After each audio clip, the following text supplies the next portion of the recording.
Hi, I'm Alicia Powers and welcome to another edition of What's Up in New York.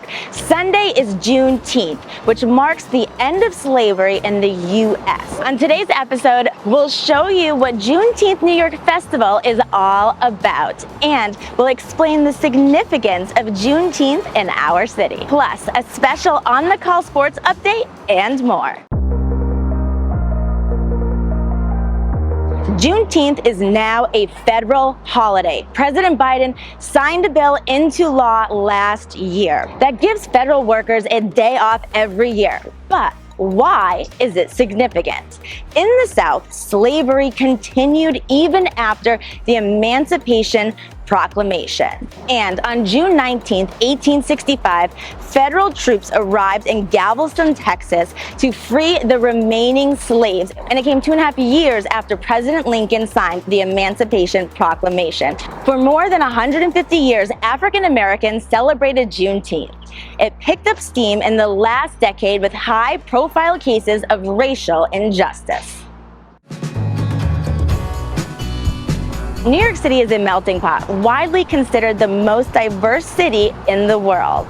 In 2009, community leaders in East New York and Brownsville, Brooklyn joined forces to host the first ever Juneteenth Festival. In just its third year, Juneteenth New York had more than 1,000 attendees, and they were forced to close streets around Broadway Junction. During the pandemic year of 2020, more than 20,000 people attended virtually amid national reckoning on race in the United States.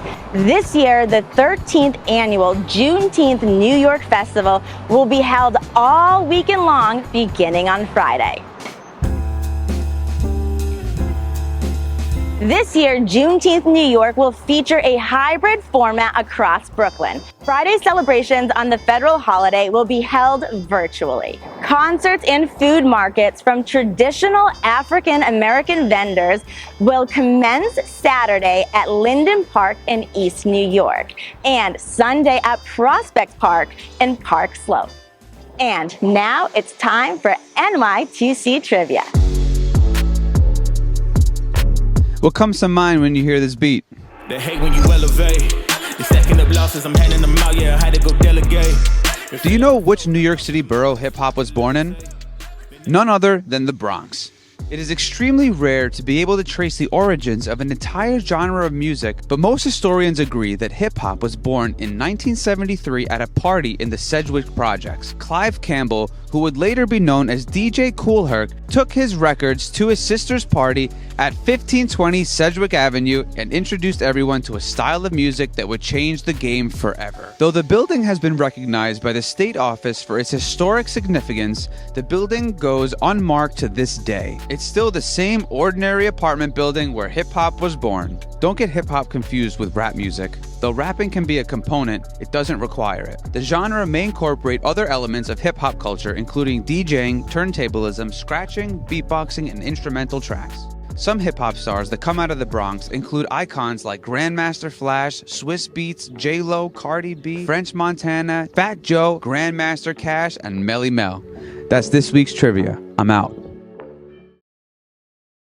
Now, let's check in with Tyler Tierda with NY2C's On the Call for a special Juneteenth sports report.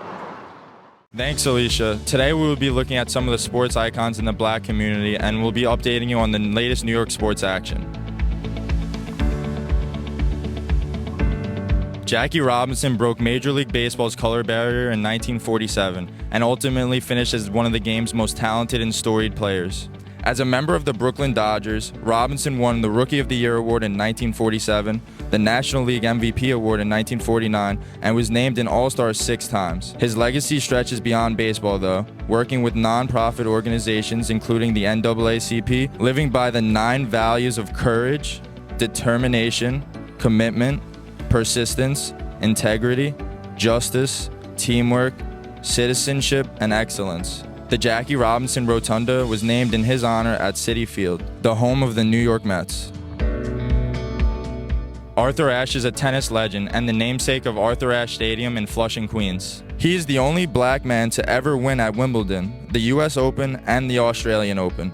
After suffering a heart attack in 1979 while running a tennis program in New York, he raised awareness about hereditary heart disease in the community. In 1992, Ashe was diagnosed with HIV and subsequently founded the Arthur Ashe Foundation for the Defeat of AIDS, advocating for the same-sex education. His legacy lives on around the world, and youth programs are held that advance his humanitarian cause in Flushing each year. For NY2C's On the Call, I'm Tyler Tierno, and I'm going to swing it to Derek Futterman for the latest New York sports news.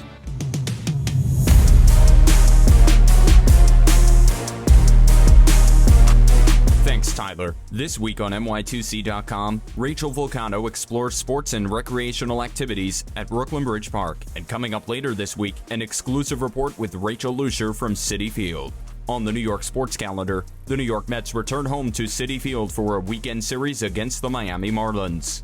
Other baseball in the area this weekend includes the Staten Island Ferry Hawks and the Long Island Ducks, both who are holding fireworks night at their ballparks on Saturday. On Sunday, hop on the 4 train to catch New York City FC's matchup against the Colorado Rapids from Yankee Stadium. Or watch Sabrina Ionescu and the New York Liberty take on Sue Bird and the Seattle Storm from Barclays Center in Brooklyn.